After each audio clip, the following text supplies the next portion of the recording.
Okay, folks, this is Greg Gilbert, host of Python's Paradise.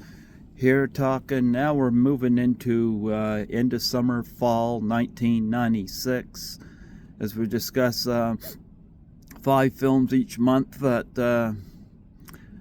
course, 1996 being the first year I started film criticism, so we're going to tackle that year first. And now we head into September, kids going back to school. Luckily that wasn't me. But nonetheless, I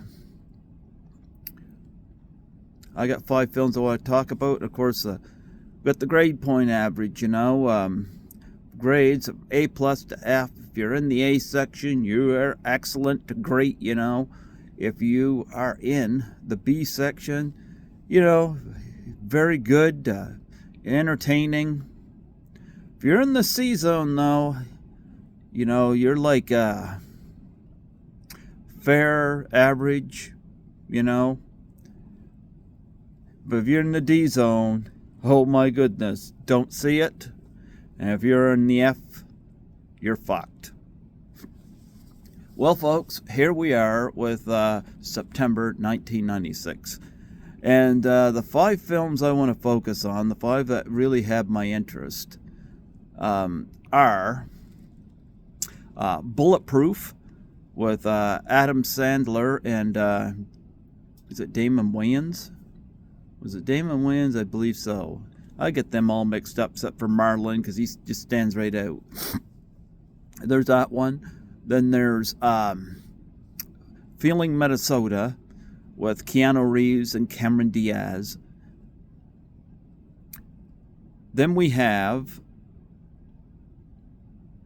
on top of that, we have The First Wives Club with Goldie Hawn, Diane Keaton, and Bette Midler. And we have 2 Days in the Valley with a host of an ensemble of cast members. And we have Extreme Measures with Hugh Grant and Gene Hackman. We'll start with the bottom and work our way up. And the bottom is kind of an easy one, Bulletproof, with Adam Sandler and Damon Wayans. This movie was awful. Now, a lot of people didn't like Happy Gilmore, but I was able to relate to Happy Gilmore. But this film here was pure shit with no sense of originality. We've seen all this before. It's an action comedy. Adam Sandler plays this criminal that is on witness protection, and Damon Wayans ends up being injured to the point where he has a plate in his head, and of course blames Adam Sandler. You got pretty much a road movie of protection and nothing. Like I said, I was able to relate to a lot of Happy Gilmore. There was nothing about Bulletproof that resonates with anything. It's a by-the-numbers comedy action, and that's about it. I give the film a D. D as in don't see it. Watch Happy Gilmore instead. We're going to follow that up with... trying to think what I'm going to follow that up.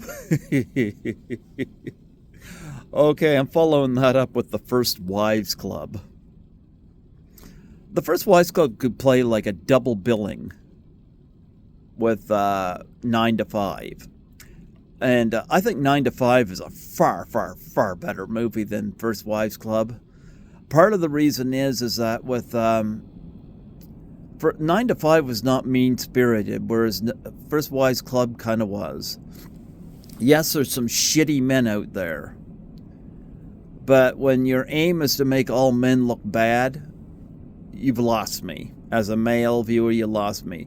Thing about 9 to 5, it's about 3 office secretaries who scheme together, and they're put into a situation where they end up kidnapping their boss and holding them for ransom. And then they improve the workplace. The reason why I praise that film is because, number one, not all men are looked down on as horrible people. Just Dabney Coleman and the ex-husband of Jane Fonda, which, fine. Another thing I loved about a 9 to 5 is that it doesn't conclude the way you think it does. Because people are thinking, well, the three secretaries are going to win. They do and they don't. They definitely do and they improve the workplace. But, and I'm not really giving a spoiler there when I say that, but I like how things ended with them and their boss in two different comical ways. First Wives Club, you have one of their friends commits suicide, and they all band together because their husbands are assholes. You get Goldie Hawn as an actress who wants to think Jagger when it comes to her lips. Come on, Goldie, you're better looking than that. Come on. And I love all three of these actors. I'm a Goldie Hawn fan from way back. Diane Keaton's always great. Bette Midler's often awesome as well. And but then you got the males that, yes, are despicable people, but it's almost like there's no limelight there. And you need to put yourself in a position where not all of any gender is bad. You're going to have bad apples and all. So, whereas I think 9 to 5 is a great film, I don't think First Wives Club's a great film, but I do think it's an entertaining film. And a lot of it has to do with the three leads being great together. So I give the First Wives Club a B-. If you're a fan of those actors, check it out. It's a great looking film. So it's certainly flashy. It's a B- for me.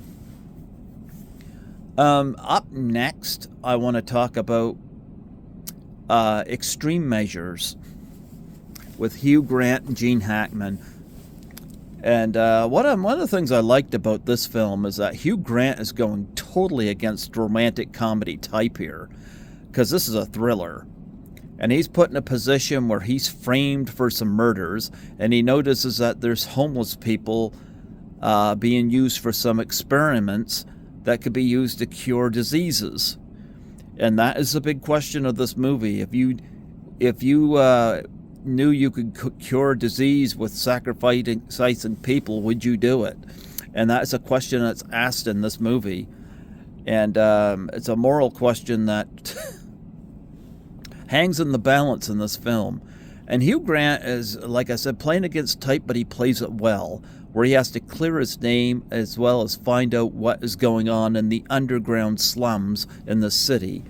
You get Gene Hackman as a brilliant medical scientist who is doing a lot more ominous things than he's letting on the public. And you got Sarah Jessica Parker with a bit of a scene stealer as a woman in a wheelchair who can benefit from Hackman's work. I like this movie. It was something different. It wasn't advertised heavily well when it came out, but I give it an A-. Great work from the principal cast. Something different for Hugh Grant, and Gene Hackman is always great. So an A-.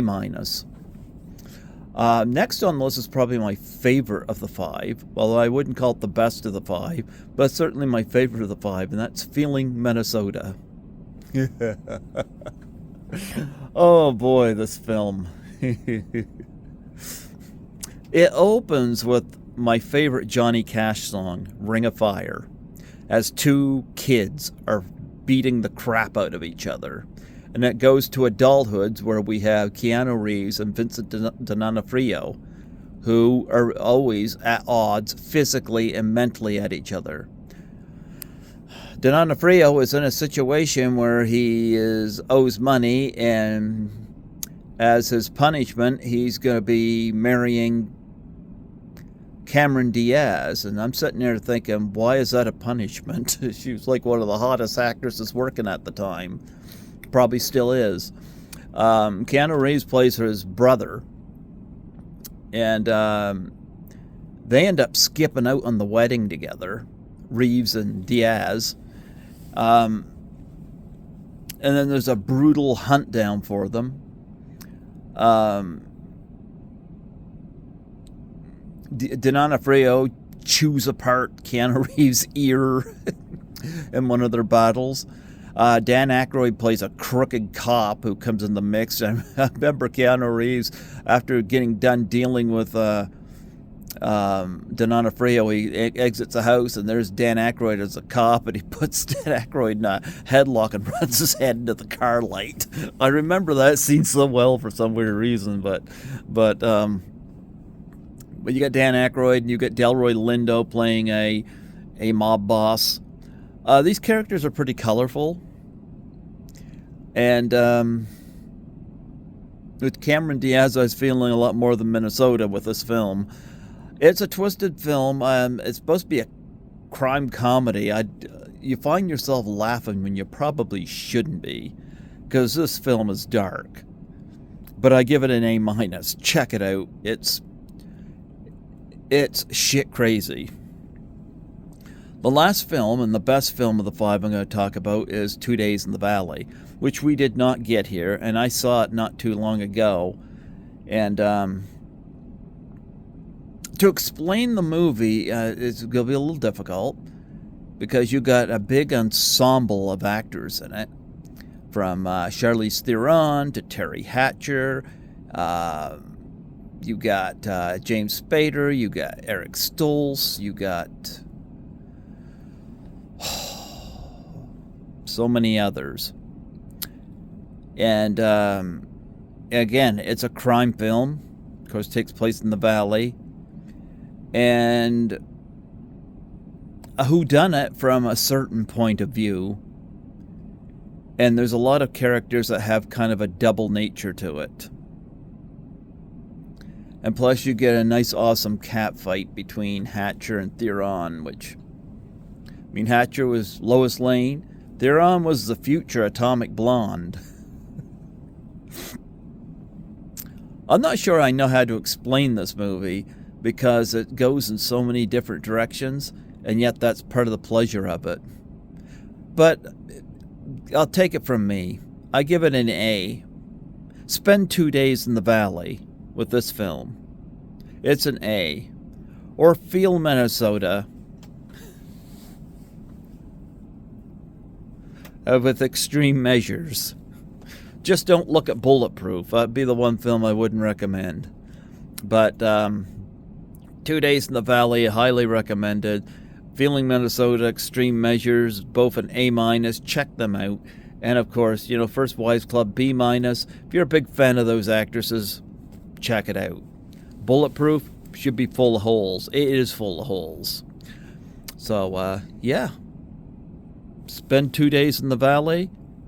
And then after that 2 days, come back as I talk about 5 films for October. We head into Halloween season 1996.